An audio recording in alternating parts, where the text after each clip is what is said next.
Hi you guys, I am going to show you how to make the Phoebe Hospital mask because the instructions are confusing, and these are the pictures that it came with, and it's supposed to fit over a N95 mask. It's not supposed to have its own filters as far as I know.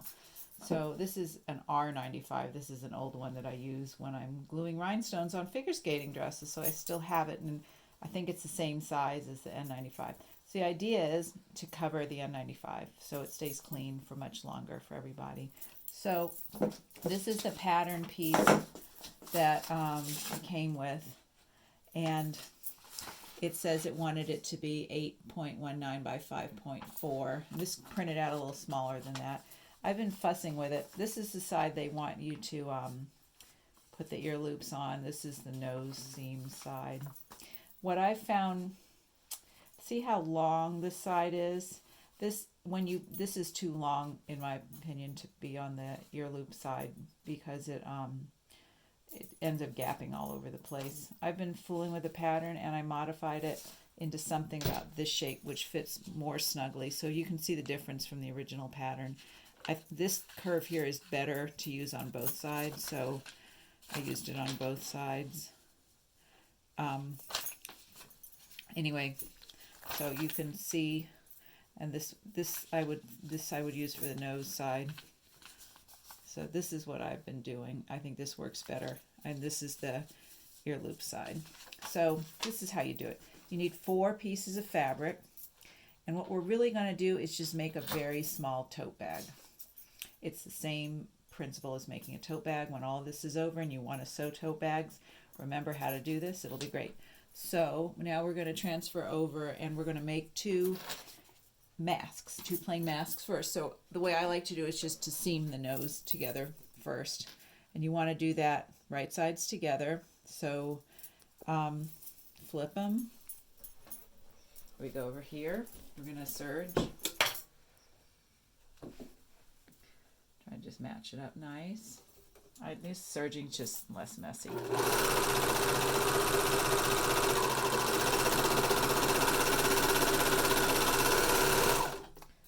Clip. Okay, let's do one more. I'm going to do this one here too.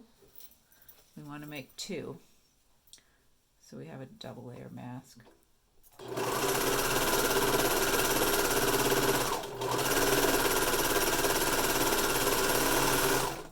You could just as well straight stitch this because it's going on the inside. No one will ever see these seams. It doesn't make any difference. It just looks cleaner here. Now what I'm going to do is take my elastic. They asked us to use 9-inch elastic. It seems a little long to me, but let's just make one more this way. And I've sent a bunch of these off. This got a little too long. And we will see when people start wearing the ones I've made if they would have preferred them to be a little shorter.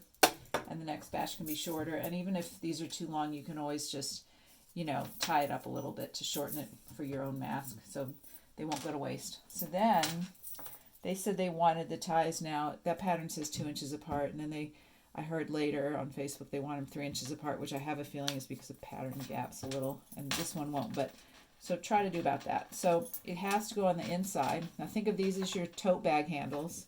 It's the same principle. When you make a tote bag, you pin the handles in like this too. So, and you pin them where they're going to go, and then you stitch the bag together. Put a pin here. Okay, keep your thing from getting, yeah, it's fine. Put another one here. Center them. Okay, if you don't get them quite centered, you can always shift them around. And then put your handles on the other side. Okay, another set here. You can turn it around and do it this way too. This might be easier. That way you can kind of match that up. Doesn't matter a whole lot, but it looks nicer. Okay, and then you can do it this way here. That might be easier than pinning against the table. Whatever works for you. I do not notch my patterns. I'm kind of eyeballing. Let's just see if we got all this centered. I feel like maybe this could be a little... This could probably move over. Let's recenter it over here a little bit more. And move that over here a little bit.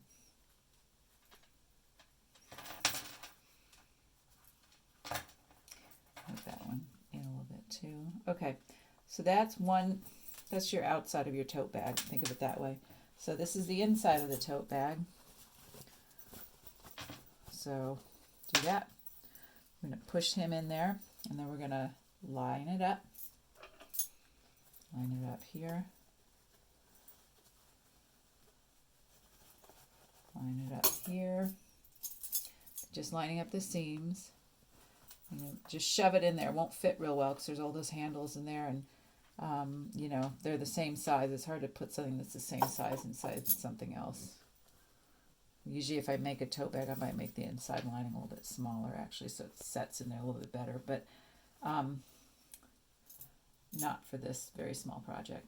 The bigger it is, the more it matters. And then we're going to stitch it almost all the way around and turn it. So what I'm going to do is I'm going to start right before this handle, and I'm going to stitch all the way around till probably just right after this seam here, and then I'll reach in and turn it inside out. So come over here. So go in a little bit so you're catching your elastic pieces. And you just straight stitch it. Remember to back stitch.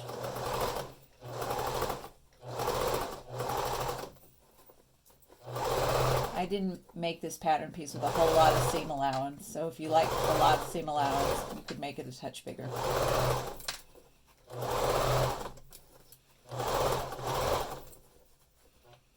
I may have gone a little bit too far. Let's see. Let's see if I can get my fingers in there. Let's pull your pins. They're all on the outside because the way I pinned it. And if you messed up and you put one the wrong direction, then be very careful when you pull it. So you can get that pin out. I think I did. Oh, okay. I left two in there. Okay. Well, that's fine. So just be careful when you go into it to pull them back out. And if you... I went too far. Let's just take it out a little bit.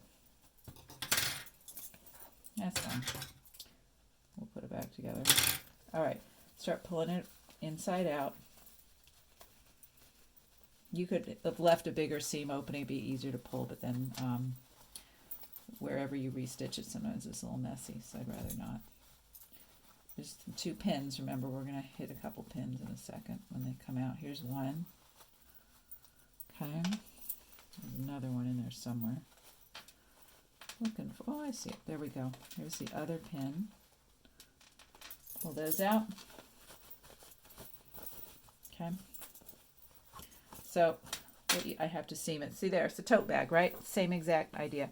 So now kind of zhuzh it all out there so that, because I didn't sew down right over the edge, right to the edge of the elastic, I can feel there's a little bit in there to be caught, and I'm going to top stitch it, and that'll catch the elastic again and give us a second row of stitching to make sure that elastic's in there good in case it gets pulled. Zhuzh it around, get all those edges down, get it in there. If you're really making a tote bag, sometimes when this layer is a little smaller, it sits a little bit better, but this is very fine. Now what you want to do is tuck this in, because this is the part that didn't get stitched inside out. Do the best you can, catch all this stuff. This woven fabric likes to fray. Put it back on your machine. We're going to top stitch around, back stitch, line it up. Oop, line it up, tuck all your frays in there. We're going to just keep it zhuzhed around. Get it as clean as you can. This is also an extra row reinforcement for your elastic.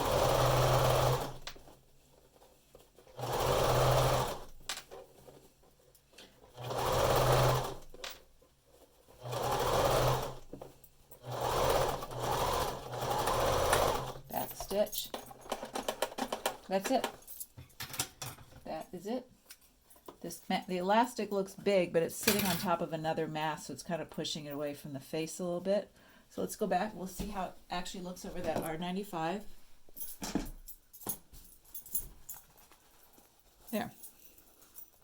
Covers it. It's nice. It's a decent fit, right? And here's the ear loops. This is here's the nose part for there. That's about as close as I can get to fitting it and not. This already covers the face so much. If it gets too much larger, they won't be able to see. And that's as close as I was able to get it over the mask. If I reduced this anymore, it got too short through here. I couldn't get it to cover the whole mask. That's it. So that's it. And then happy sewing. If anyone has any questions, please let me know. Thank you.